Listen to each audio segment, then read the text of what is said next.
Good morning. Happy Monday. I hope everybody had a wonderful weekend. The start of the rain got pushed back for a few hours. So it's not supposed to start raining until around 10 or 11. So that's good. Yeah.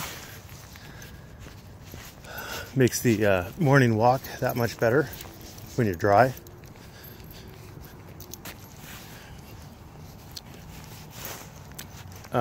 John Masters, SNN, an old convict who's now, as near as I could tell, a borderline sovcit who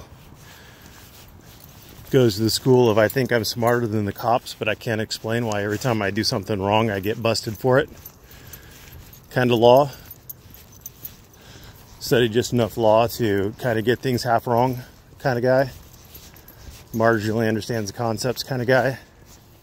He did an expose about a lawsuit that Earl has been named in, detailing assets that were uncovered in that lawsuit, or at least have been alleged to belong to Earl. Just want to caution everybody, Earl's son is named Earl, exact same name, Earl David Warden. I don't even know if there's a junior or the second attached to it. I just know he's Earl David Warden.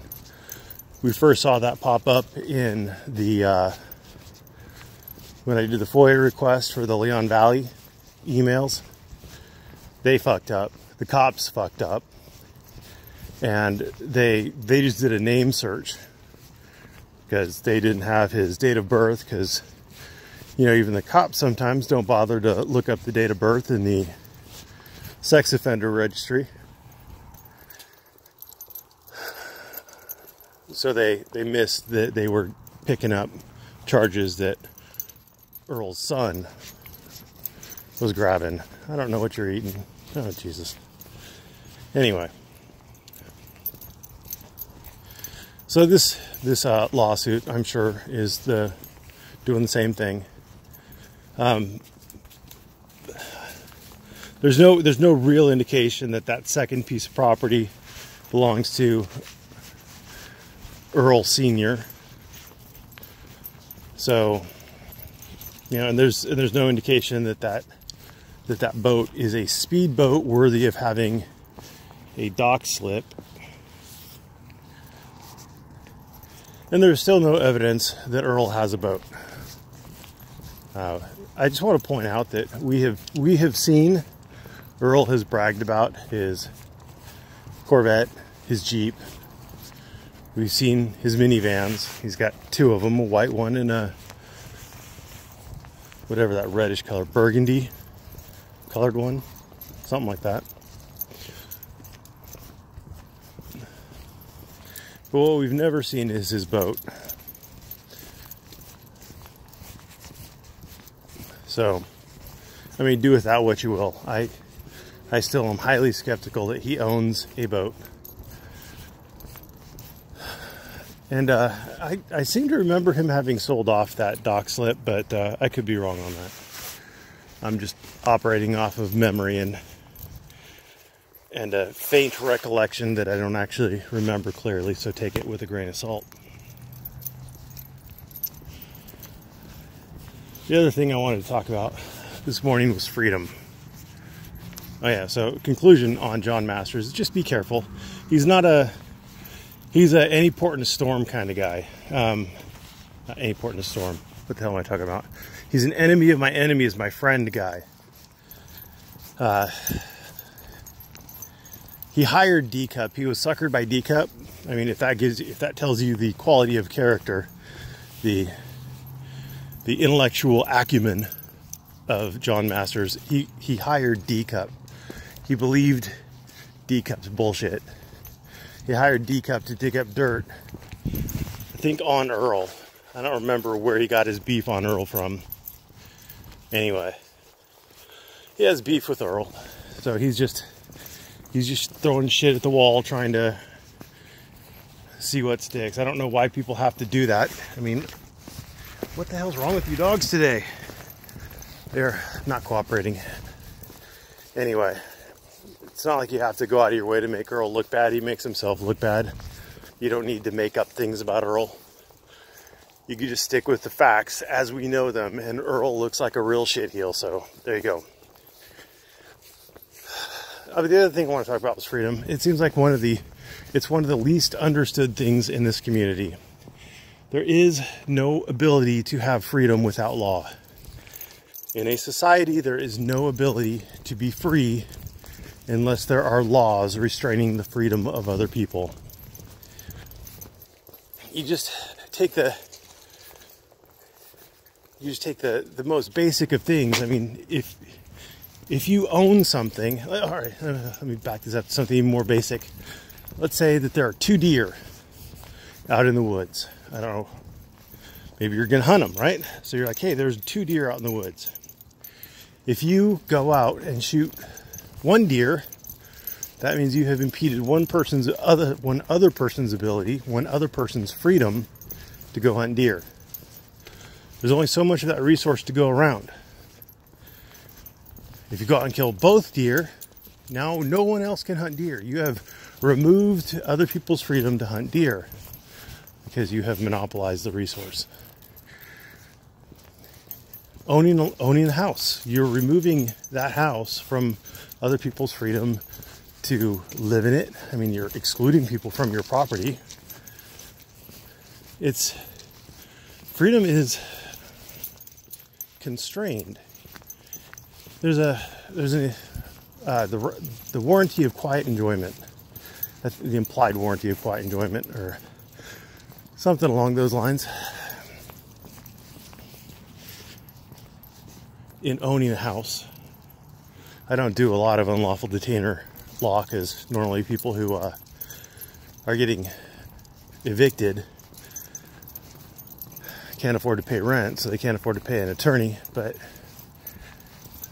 you have rights to enjoy your property peacefully, which means that other people can infringe upon your right to enjoy your property peacefully by playing drums next door, by, I don't know, engaging in tanning, the old school kind of tanning where you actually soak the leather in urine or other caustic agents to break it down and soften it up. Your actions have an impact on people around you. Your freedom to litter impacts other people's freedom to enjoy a litter-free environment. Speeding, let's just take speeding. Like, everybody's like, oh, speeding doesn't hurt anybody. You know, I could drive 80 miles an hour down the freeway. If we didn't have speed limits, period, there would be, if we didn't have speed limits or laws on how to, I should say, on how to conduct yourself on a highway, and if most people didn't follow them, then you would have a inability to speed safely. I guarantee you, because you'd have people going at all sorts of different speeds with all sorts of different vehicles that are capable of going at all sorts of different speeds. There would be people who would get on the road with vehicles that were incapable of operating at those high speeds and yet wanting to do so, and their vehicle would break down. It would just be anarchy on the streets, and so you wouldn't be able to zip around other cars who were basically operating within the parameters set by the laws. You keep doing that wide circle, buddy. You're killing me, Smalls. You can do it again, huh? No? All right, you figured it out this time. Good boy. So, I'm not really explaining the speeding thing well, I don't think. In the speeding thing, you can basically judge how to speed and where and how and when to weave, because everybody else is going at generally kind of set speeds, and they're maintaining their lanes, and they're doing all those other sorts of things that you need to do in order to have an orderly freeway, which allows the people who want to speed to do so relatively safely, because they could judge things. They know that the person that they're going past is probably going to stay in their lane. They know the person they're going past is probably going to maintain their speed. They know the car that the person in front of them is driving is most likely capable of maintaining that speed, etc. It isn't going to instantly stall out, or the brakes are going to fail. You know, we can judge things, we can make good, accurate guesses on things because of the laws that are in place. If there weren't those laws in place, then it would be impossible to judge. And it would be impossible to own things. You know, the classic example of anarchy is the strongest take from the weakest. And if you think you're the strongest, you're not. I guarantee you right now, you're not.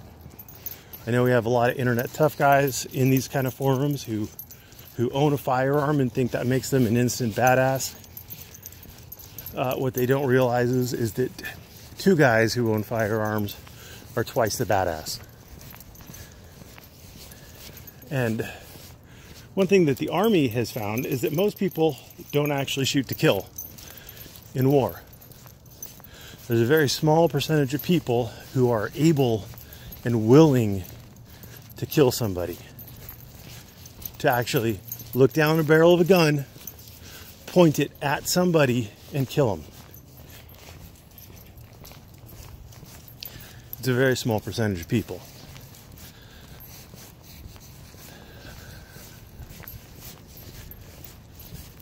And you're probably not in the percentage of people who are capable of killing. You're just probably not.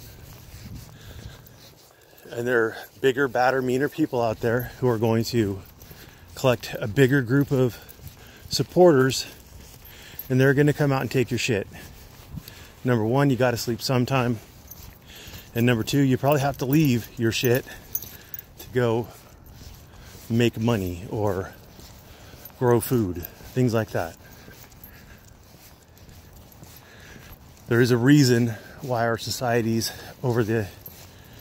every time society gets bigger, it has to adapt the government to account for and accommodate for the way society works. Feudalism worked fine in smaller countries.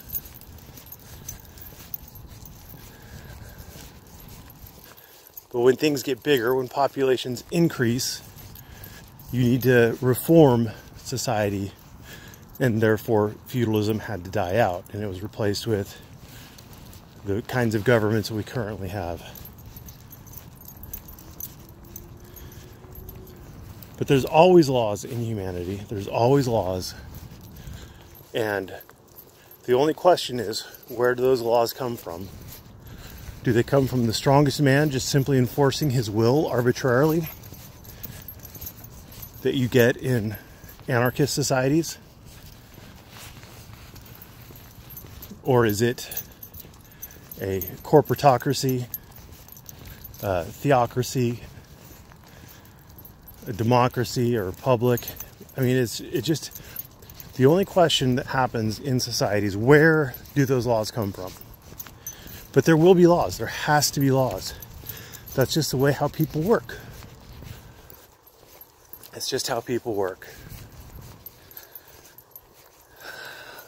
So my point is that a lot of you people who are just out there like, oh, freedom, you're infringing on my freedom, you have no concept of how your actions infringe on other people's freedoms.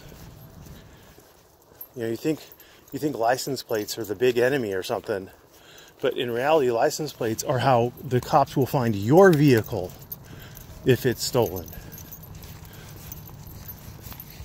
Because cars have to have license plates, and if it doesn't have a license plate, they can stop it to check it out to make sure it's not stolen, etc.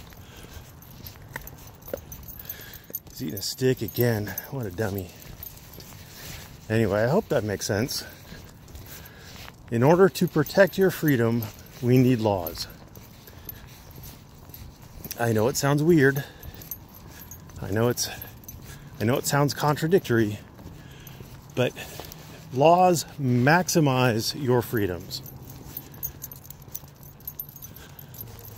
You would have less freedoms without laws. Anyway, I think I've beat that point to death. That's really all I had for you today. Thank you for watching. Have a great day.